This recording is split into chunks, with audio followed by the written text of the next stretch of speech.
नमस्कार दोस्तों। आज मैं आपको कोई साधारण कथा नहीं सुनाने जा रही हूँ।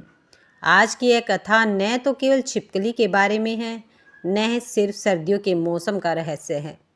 यह कथा है करुणा, संरक्षण, मौन और सृष्टि के संतुलन की। और इस कथा के केंद्र में स्वयं महादेव शिव हैं। कभी आपने ध्यान दिया है कि गर्मियों में दीवारों पर दौड़ती अचानक सामने आकर डराने वाली छिपकली सर्दियों में मानो गायब हो जाती हैं। लोग कहते हैं ठंड में छिपकली मर जाती होगी, कोई कहता है वो सो जाती हैं। लेकिन सच क्या है? शास्त्र कहते हैं प्रकृति में कुछ भी बिना कारण नहीं होता। और जब यह प्रश्न एक सच्चे भक्त के मन में उठा तो उत्तर देने स्वयं भोलेनाथ आए।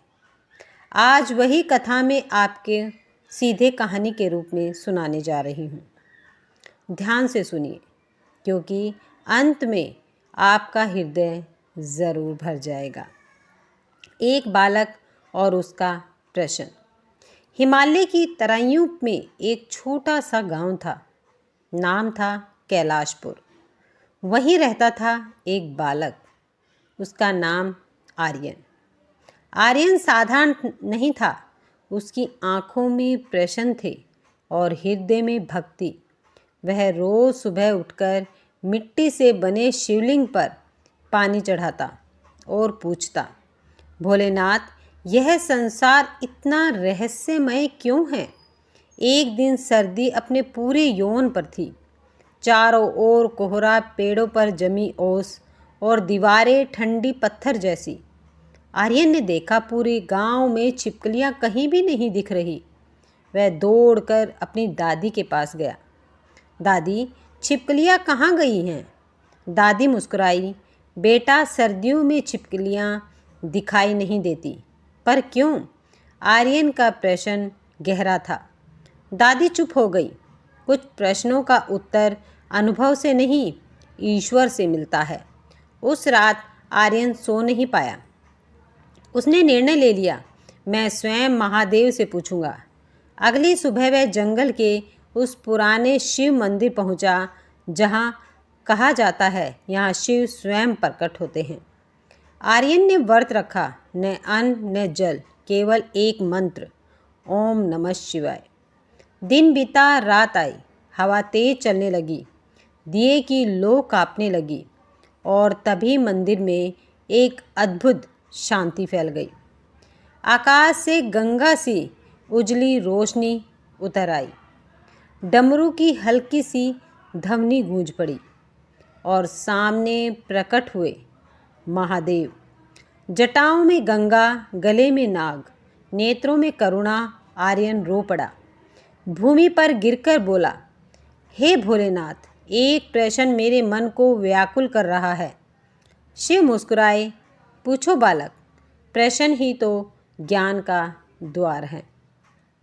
आर्यन बोला, हे प्रभु, सर्दियों में हमें छिपकली क्यों नहीं दिखाई देती? महादेव ने गहरी सांस ली। उनकी आंखों में करुणा की गहराई थी। बालक, यह केवल जीव विज्ञान नहीं, यह सृष्टि का रहस्य है। महादेव बोले, जब सृष्टि की रचना हुई तब हर जीव को उसकी क्षमता के अनुसार सुरक्षा दी गई। छिपकली अग्नि तत्व से जुड़ा जीव है। उसका शरीर ताप पर ही जीवित रहता है।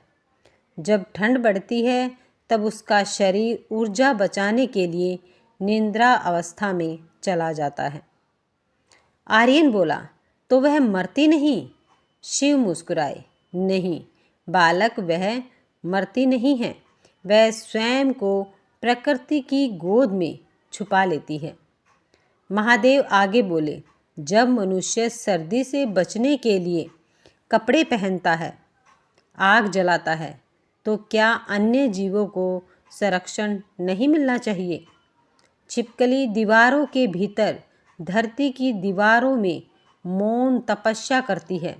यह उसका व्रत है। आर्यन की आंखें भर आई।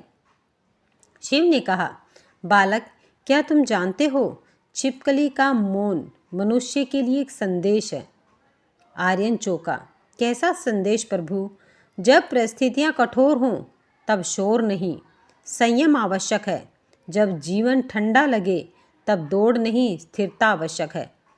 छिपकली सिखाती है समय आने पर चुप हो जाना भी जीवित रहने की कला है। महादेव की आवाज़ गंभीर हो गई। मनुष्य हर समय दिखना चाहता है, पर जो जीव समय पर अदृश्य हो जाता है वही सुरक्षित रहता है। छिपकली तुम्हें यह सिखाने के लिए आती है, पर तुम उससे डरते हो।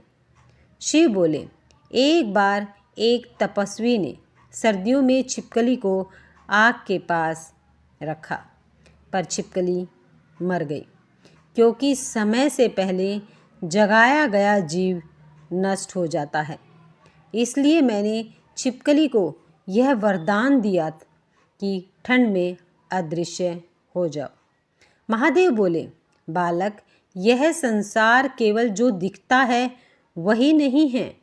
कई सत्य अदृश्य होते हैं, जैसे विश्वास, धैर्य और ईश्वर। आर्यन रो पड़ा। उसने कहा, प्रभु, आज मैंने एक छोटे से जीव से बहुत बड़ा पाठ सीखा है। शिव ने आशीर्वाद दिया, जो जीवन के छोटे संकेत को समझ लेता है वही ज्ञानी होता है। महादेव बोले, जब भी सर्दियों में छिपकली ना दिखे तो समझ लेना प्रकृति किसी को छोड़ती नहीं, केवल समय देती है। प्रकाश मंद हुआ, डमरू की धमनी विलीन हो गई। आर्यन की आँख खुली। सुबह हो चुकी थी, पर उसका हृदय अब पहले जैसा नहीं था। आज भी जब सर्दी आती है और छिपकली हमें दिखाई नहीं देती, तो याद रखना, वह मरी नहीं है, वह छिपी नहीं है। वह प्रकृति की गोद में ईश्वर के आदेश पर मौन तप कर रही है। जो समय की मार समझ गया वह कभी टूटता नहीं है। जो मौन की शक्ति को जान गया वह कभी हारता नहीं है। ओम नमः शिवाय। दोस्तों, अगर आपको ये कथा दिल से पसंद आई हो तो अगर आप शिव के ऐसे और गहरे रहस्य जानना चाहते हो तो चैनल को अभी सब्सक्राइब कर लें, वीडियो को लाइक करें और इसे अपने प्रियजनों के साथ ज़रूर शेयर करें।